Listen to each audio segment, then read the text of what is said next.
Tariff का बुखार सिर्फ ट्रंप को नहीं बल्कि पूरे अमेरिका को चढ़ चुका है, ये कह सकते हैं, क्योंकि इस समय यूएस कांग्रेस में एक ऐसी कोशिश को अंजाम देने के लिए तैयारियां हो चुकी हैं जिसमें भारत पर 500% टैरिफ लगाने की घोषणा शामिल हो। जी हां, भारत जिस तरीके से पिछले कई सालों से रूस से तेल खरीद रहा है, ये बात अमेरिका को बुरी तरह खटक रही है और यही कारण है कि भारत के खिलाफ जाकर इस समय यूएस कांग्रेस में इसके खिलाफ बिल लाया जा रहा है।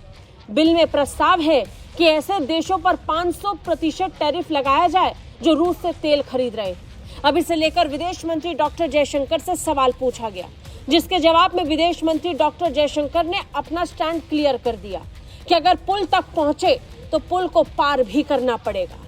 यानी संकेत साफ है कि भारत अपने निजी हितों को ध्यान में रखते हुए ही फैसला करेगा। विदेश मंत्री डॉक्टर जयशंकर ने रूस से तेल आयात पर अमेरिका द्वारा प्रस्तावित 500% प्रति बैरल टैरिफ बिल को लेकर कहा है कि भारत इस पर तब विचार करेगा जब ये स्थिति वास्तव में उत्पन्न होगी। उनका ये बयान ऐसे समय में आया जब अमेरिकी सांसदों ने रूस की ऊर्जा आय पर रोक लगाने के उद्देश्य से ये विधेयक प्रस्तुत किया है। जयशंकर ने स्पष्ट किया है कि भारत की प्राथमिकता अपनी ऊर्जा सुरक्षा है और उसके निर्णय पूरी तरीके से राष्ट्रीय हितों पर आधारित होते हैं। उन्होंने दोहराया है कि रूस से तेल खरीद अंतर्राष्ट्रीय कानून का उल्लंघन नहीं है और भारत पूरी तरह से बाजार आधारित निर्णय लेता है। उन्होंने ये भी रेखांकित किया कि भारत की ऊर्जा नीति विविधता, स्थिरता और संतुलन पर आधारित है ताकि किसी एक स्रोत या देश पर ज्यादा निर्भरता ना हो। So we have been in touch with Senator Graham.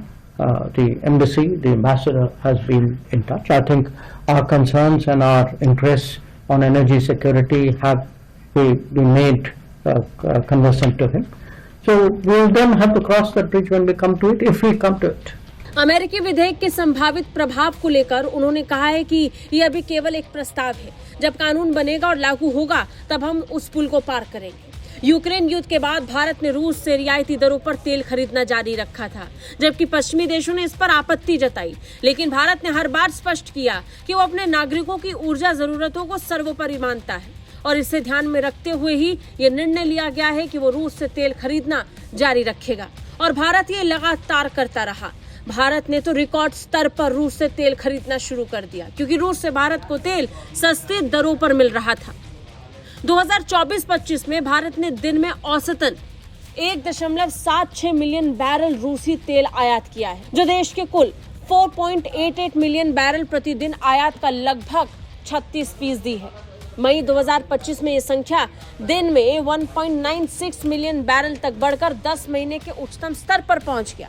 Bharat ऐसे रिकॉर्ड पिछले 3.5 सालों में कई बार तोड़ चुका है, जिससे सबसे ज्यादा पश्चिमी देश बौखलाए हुए हैं। ब्यूरो रिपोर्ट, भारत तक।